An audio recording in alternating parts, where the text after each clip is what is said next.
दोस्तों, अफगानिस्तान की वीरान जमीन से जो ताजा तस्वीरें इस वक्त पूरी दुनिया के सामने आई हैं, उन्होंने अंतर्राष्ट्रीय राजनीति में एक भूकंप ला दिया है। वो बगराम एयरबेस, जिसे कभी अमेरिका ने अपनी ताकत और रणनीति का प्रतीक माना था, आज भारत के झंडे के नीचे है। ये सिर्फ एक सैन्य ठिकाने की बात नहीं है, ये उस नए भारत की कहानी है जो अब दुनिया को अपनी शर्तों पर चलाना चाहता है। जिस धरती पर कभी अमेरिकी सैनिकों की बूटों की आवाज़ गूंजती थी, वहां भारतीय वायुसेना के फाइटर जेट्स की गरज सुनाई दे रही है।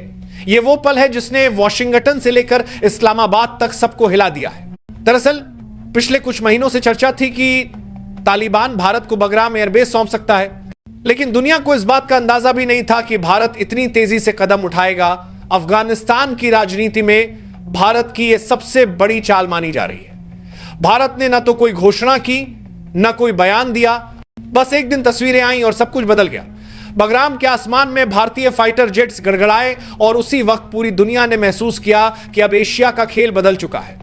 अमेरिका, जिसने कभी इस बेस को अपने सामरिक साम्राज्य का दिल कहा था, वो अब मजबूर होकर देख रहा है कि उसका छोड़ा हुआ गढ़ भारत की नई कूटनीति का केंद्र बन चुका है। अब जरा सोचिए, वो बगराम जो कभी दुनिया का सबसे शक्तिशाली एयरबेस हुआ करता था, जहां से अमेरिका ने आतंक के खिलाफ जंग लड़ी, अब वही जगह भारत की कूटनीतिक जीत की मिसाल बन चुकी है। ये वही रनवे है जहां कभी अमेरिकी F-16 और B-52 बॉम्बर उड़ान भरते थे।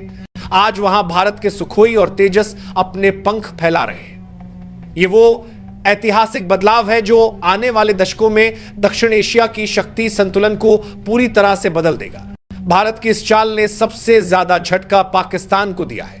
इस्लामाबाद के रक्षा गलियारों में इस वक्त खलबली मची हुई है। पाकिस्तान की सारी योजनाएं धरी की धरी रह गई हैं। वो हमेशा से अफगानिस्तान को अपने स्ट्रेटेजिक डेप्थ के रूप में देखता रहा था, यानी अगर कभी भारत से युद्ध हो तो वो अफगानिस्तान की जमीन का इस्तेमाल कर सके। लेकिन अब तालिबान का झुकाव पूरी तरह भारत की तरफ है। अफगानिस्तान ने पाकिस्तान के झूठे वादों और सीमा पार की साजिशों से तंग आकर एक ऐसा कदम उठाया है जिसने पाकिस्तान की नींव तक हिला दी है। तालिबान को अब एहसास हो गया है कि अगर उसे अपनी सत्ता बचानी है, अपनी अर्थव्यवस्था को स्थिर करना है और अंतर्राष्ट्रीय मान्यता चाहिए,